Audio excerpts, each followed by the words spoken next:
shit. I didn't know that that's what it meant to be bisexual. No, I didn't. Yeah, we all learned something real fast at the beginning of January. You guys have been a really lovely audience tonight. It feels like it's just every comedian's been like that dickhead family member who's ruining the Christmas dinner. It's been that kind of vibe. Now it's my turn. The audience are lucky. True. I had a bit of a rough Christmas. I got arrested for trying to burgle the McAllisters. That's the last time I could do that. Come back next week and I'll be wearing a different hat. That joke will no longer be relevant. I got a book on creativity, and as a comedian, I thought that was pretty insulting. It was like, he's had to do it, you know. Do you guys think that we can teach creativity? Yeah. See, okay, there was some. I think we can, right? I think because I think any other answer would be elitist, and the thing about the elites is that they're paedophiles. So you don't want to be one of them, right? But the answer is definitely, I mean, like some other comedians tonight, they spoke to you guys like you're from Oxford, so like you are you're not the elites. You wouldn't be fucking here. You know what I mean?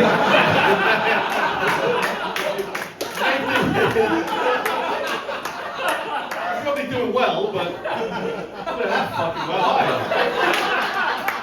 We are all in this together, I'm afraid. Anywhere else. No, I think you can teach creativity. I think you can teach anything, right? You know, if you're not very good at something, you do it a bunch of times, you're going to be slightly better at it. You know, like we got any engineers in or anything like that here? You, what would you engineer, man? Technical software engineer, but I do actually. That wasn't the engineer I wanted to do. Put the hand down, dude. I was looking for a man. Sorry, no. No, my point being is that I'm shit at like stuff like that, like anything mechanical or manly, like nuts and bolts and stuff. Like as a teenager, I like struggled to change the bike chain. You know, like I used to often wonder like if I'm dyspraxic, and my dad often wondered if I was gay. You know,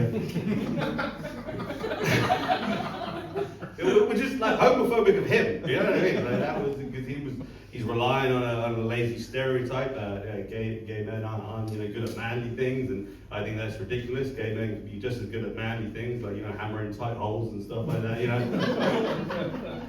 I mean that was the one that I sort of knew you weren't going to go for. I had a conversation with the other guys earlier. Do you reckon they're gonna? Nah. But that's creativity, you write things, you try it. That's the whole game. I bet on Monday when I do that in Reddit, it's going to murder. I've got to play the social class, you guys. That's the game. That's the game. That's the game of life. So I'm 35, and I know that's not like old enough to complain about age, but it's the oldest I've ever been. So I'm going to talk about it, and I feel like in my mid-30s, I feel like I need to shower more. I don't know if that's a thing or not, but it's something that's like Glastonbury 25, right? There was one day where I had to shower up to 6 times. I was only watching from home, in front of the telly, man, sleeping. I was watching the live broadcast of Bob Villain, right? Remember that whole thing that happened? One guy tried to intimidate my applause, and he was like, "No one's joining in, I'll shut the fuck up."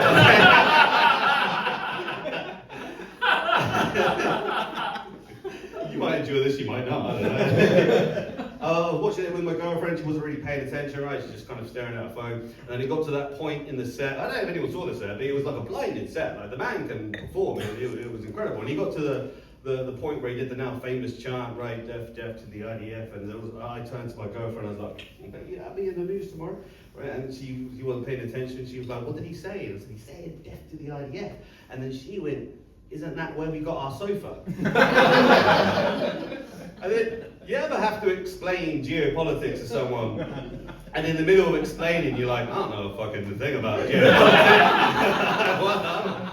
I tried to explain the Middle East like it was like a football derby, you know what I mean?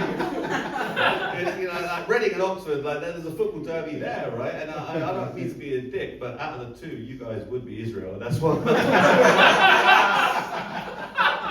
Out of the two, you can tell me I'm wrong. Okay. Swindon, I don't know what Swindon are, man. Swindon. If anywhere should be nuked, Swindon. That's what I say. We got a wood. Yeah. There's a genocide we can all get behind. I didn't know this set was going to go here. You're sick, bitch. I thought you weren't going to like me. Turns out you are. You're a fucking woman. Guys, that was just the new stuff I wanted to get out. Thank you so much for coming out on this Friday evening. You've been surprisingly lovely. See you later. Thanks, Barry. Goodbye.